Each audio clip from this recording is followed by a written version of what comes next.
Time, so we turn to Mike Davis, founder of the Article 3 Project, former law clerk for Justice Neil Gorsuch, and former chief counsel for nominations for the United States Senate Committee on the Judiciary. Every single person in media will be reaching out to Mike Davis this morning. He is kind enough to join us on this program. Mike, welcome back to the show with great respect and appreciation.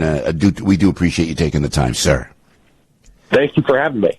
Well, this is a historic time, and for me to get sucked into the Supreme Court, you understand it. You were there. You helped build the Supreme Court, Mike Davis. I'm thinking, tell me how important it is. Number one, if you would explain to us, please, this immunity toward President Trump. How insane in my opinion, Mike Davis, the Democratic justices were, the liberal justices. The questions they were asking were so base. Like they were comparing, if you're a person of power and you should have immunity. I don't like Ketanji Brown Jackson.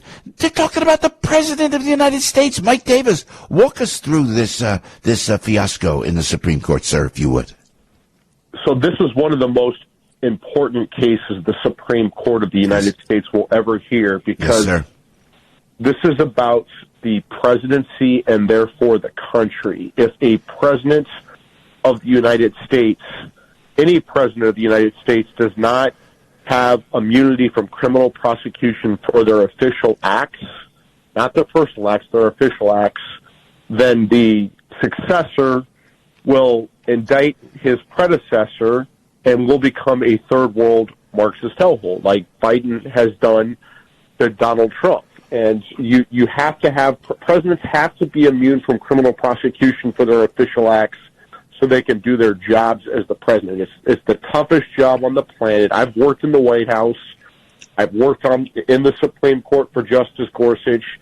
I understand how this government works. The president must be able to do his job. And if the president of the United States fears that he's going to face a criminal prosecution and jail time, including in Trump's case, they're trying to throw him in jail for the rest of his life for non-crimes, he's not going to be able to do his job. And so that, I think if you listen to the oral arguments yesterday, the Supreme Court justices got that. I think it's going to be at least a 5-4 win for President Trump, maybe 6-3, depending on how Justice Amy Coney Barrett votes.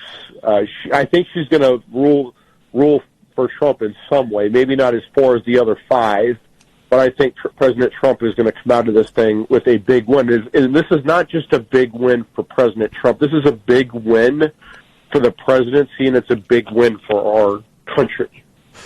And was it me, Mike, because you understand this, Mike Davis, when Ketanji Brown Jackson starts trying to do an analogy of someone in power, and should that someone in power, like an arbitrary person, and then using words like regime, describing the Trump administration, you can't compare this to anybody. There's no analogy. It's the president of the United States of America.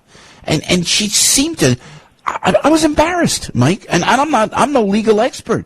Did I miss something there, sir? No, I mean, she's a partisan hack, and I would say this to Justice Ketanji Brown Jackson.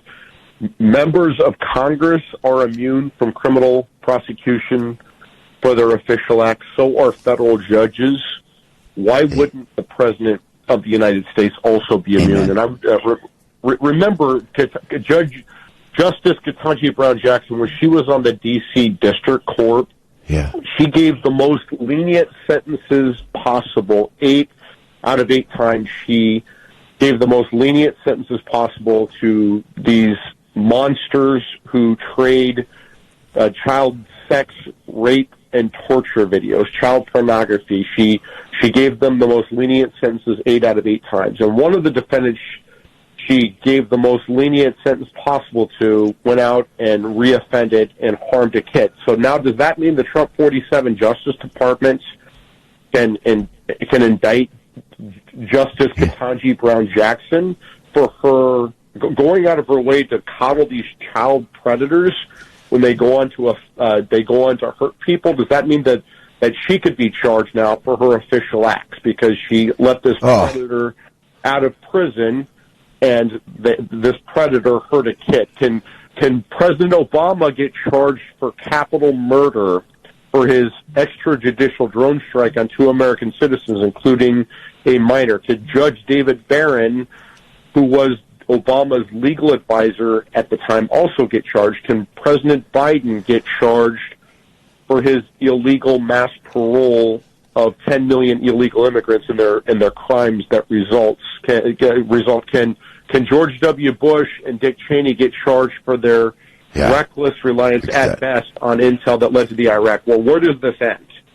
Wow, you should be, man. If you should be in the courtroom, Mike. I've been telling you, man. Do you think this guy D. John Sauer, the lawyer for the Trump administration, did he mention that? Does he have these facts? And will they bring those forth in a closing manner, sir? Yeah, John Sauer is a fantastic attorney. He was the Solicitor General for the state of Missouri. He's President Trump's lawyer on this case. He clerked for Justice Alito on the Supreme Court. Yeah. John Sauer is an all-star attorney. He raised these facts very effectively. He's the one who came up with this presidential immunity argument.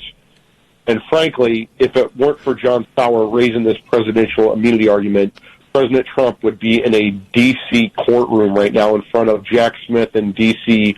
Obama Judge Tanya Chutkan, getting destroyed by this partisan prosecutor and partisan judge. And if you think the Manhattan jury pool is anti-Trump at 87%, the D.C. jury pool is worse at 95%. And Mike, before we let you go, sir, this guy Jack Smith, this special counsel on the Mar-a-Lago presidential documents case. So what's puzzling to us, Mike? Walk us through this if we can, if you'd be so kind to do this. It's like, it means Jack Smith's got to go to Supreme Court and he's got to have a lawyer. He's got this lawyer, Michael Dreeben, and now they're going to fight the case against presidential immunity. The money that we're spending, that is our tax money. The money that the salary that Jack Smith is getting. They are obsessed with this, and every single American, I don't care what your political affiliation is scratching his head saying, why is this going on in our country? They have to, so they hire lawyers at our expense, correct, Mike? At our expense, and it's all for a political takedown of Donald Trump. In a nutshell, that's pretty much what it is, yes? That's absolutely right. It's Democrat lawfare. It's Democrat election interference on many different fronts with President Biden, these Democrat prosecutors in Biden's Justice Department, these buffoon Democrat prosecutors like Big Tish James, your New York Attorney General, Big Fannie Willis down in Fulton County, Georgia, Alvin Bragg, your Manhattan DA. Now we have some other goofball woman out in Arizona bringing indictments and naming Trump as an unindicted co-conspirator. Look, this is a criminal conspiracy by President Biden and these Democrat prosecutors to violate Trump's civil rights, the civil rights of Walt Nauta, 18 co-defendants in Georgia, many others, to interfere in the election. And there must be severe legal, political, and financial consequences when President Trump is back in office. His Justice Department must open a criminal probe against these Democrats, including Biden. This is a conspiracy against rights, a very serious federal crime. And I just retweeted what Mike, you put a tweet out yesterday about the Supreme Court will narrowly hold the President of the United States, any president, is immune from criminal prosecution for official and not personal attacks.